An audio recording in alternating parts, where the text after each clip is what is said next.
United Kingdom, home of royalty, castles, ancient monoliths, grand cathedrals, a long history of empire and naval supremacy, and a big clock. But I'm not here to see any of that.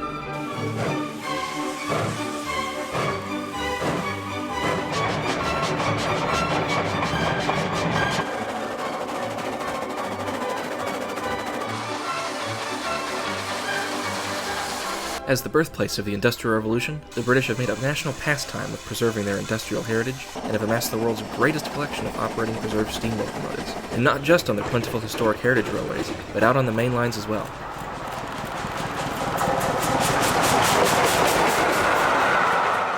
Every spring, the Railway Touring Company and West Coast Railways embark on the world's most epic steam journey.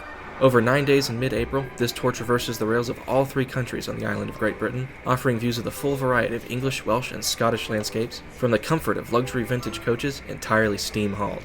I had the good fortune to be in the UK during the first half of the 2023 running, and I invite you to come along as we travel the whole length of the island chasing the Great Britain 15.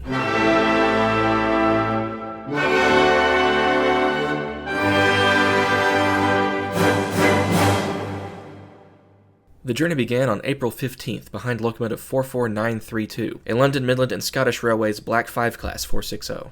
Departing London's Paddington Station just after 7 in the morning, the train then sped off to the West Country, climbing over the Devon banks and running along the coast of the English Channel to the historic port city of Plymouth. I had landed at Heathrow Airport just before the train left to find that the car I had rented didn't exist, and spent much of the morning traveling between London and Reading searching for a vehicle. After finally getting some wheels and making a brief visit to Stonehenge, I caught up to the train in the evening as it retraced its steps along the coast towards its first overnight stop in Bristol.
The next day, 45596 Bahamas, an LMS Jubilee Class 460, would take the train up the Welsh Marches line, crisscrossing the Anglo-Welsh border to Chester, and then along the North Wales coastline to the Isle of Anglesey and Holyhead. I missed most of this day as well, spending the morning at the Severn Valley Railway before heading into Wales to catch the train.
Reaching Holyhead so late in the evening, there wouldn't be time to turn Bahamas on the Wyatt Valley. The Class 47 diesel that had shadowed the train as a backup throughout the day would tow the train to Ffestiniog Junction, where the passengers would be taken to their hotel for the evening.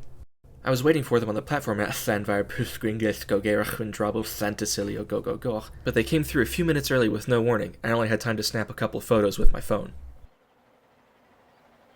On Monday the 17th, the passengers were free to spend the day leisurely exploring the seaside resort of Llandudno. Alternatively, they could take a ride on the narrow-gauge Ffestiniog Railway through the mountains of Snowdonia.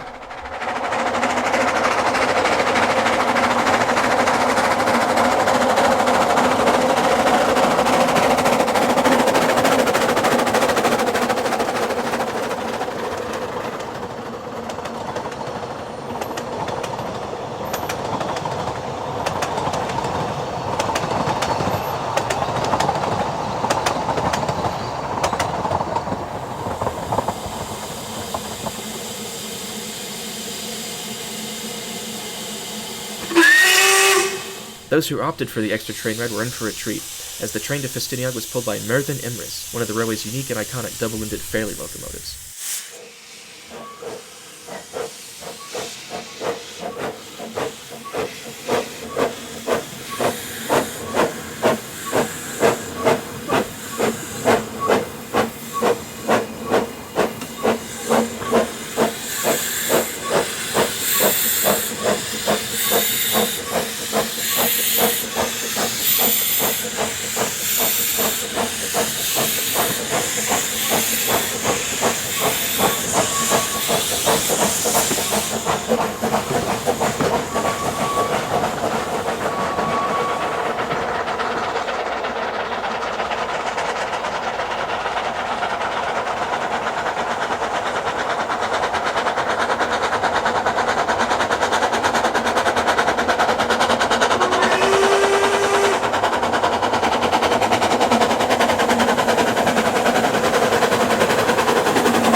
The tour resumed early the next morning. We first see the Class 47 running along Pinthorn Beach with the empty coaches, on its way to pick up the passengers in Llandudno, with Bahamas following close behind.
With the train put together and the passengers aboard, the Great Britain 15 began what will be one of its longest running days. Departing Wales and back into England, Bahamas would take the train up the electrified West Coast mainline as far as Carnforth, West Coast Railway's operational base. There, it would be swapped out for another engine, which would take the train over the Pennines at Shap Summit to Carlisle, then across the border and over Beatick Summit to Edinburgh, the capital of Scotland.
While the engine swap was being carried out at Carnforth, photographers began gathering along the windswept hills below Shap Summit to await the train, now pulled by 46115 Scots Guardsman, an LMS Royal Scot Class 460.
Unfortunately, Scots Guardsman would not be spending much time in its namesake nation this week. Just over the border during a scheduled stop at Lockerbie, an overheated axle was discovered on the tender, taking the engine out of commission and forcing the Class 47 to finish the trip. The mood that evening among both passengers and train spotters was a bit soured, as it was feared that the diesel would haul the rest of the Scotland leg of the tour. However, a heroic last-minute effort by West Coast and the Bahamas Locomotive Society saw the Jubilee fired back up and run all the way to Edinburgh overnight, arriving just in time to take the next leg of the tour.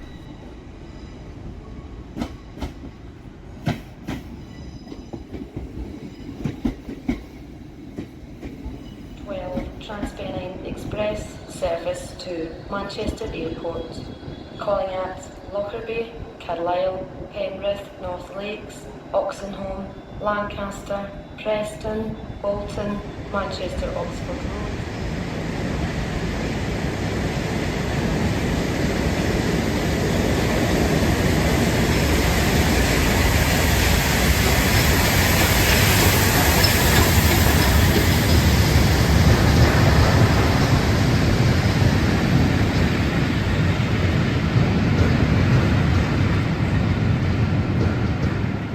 This last sprint north would see the train cross the mighty Firth of Forth bridge and into Fife, before skirting around the Firth of Tay and then along the North Sea coast to Aberdeen. With the train's headboard still attached to Scots Guardsman, Bahamas smokebox would instead be adorned with a wreath to honor engineer Steve Peach, who had sadly passed away shortly before the trip.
As the train steamed the last few miles along the North Sea coast to Aberdeen, my time with the Great Britain 15 was over. The train would begin its southward run a few hours later, taking the next 4 days to return to London by way of the Settle and Carlisle line, Blackpool, Scarborough, York, and East Anglia. Despite some frustrations, I had an amazing time chasing the train over 750 miles, through 3 countries, and behind 3 of the London, Midland, and Scottish Railway's finest.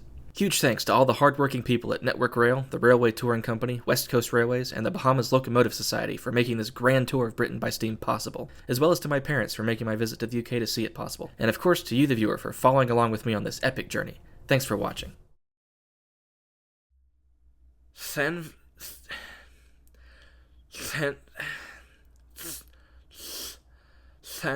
Pwrs go gerich rhin drobus Ffestiniog Railway. Nailed it.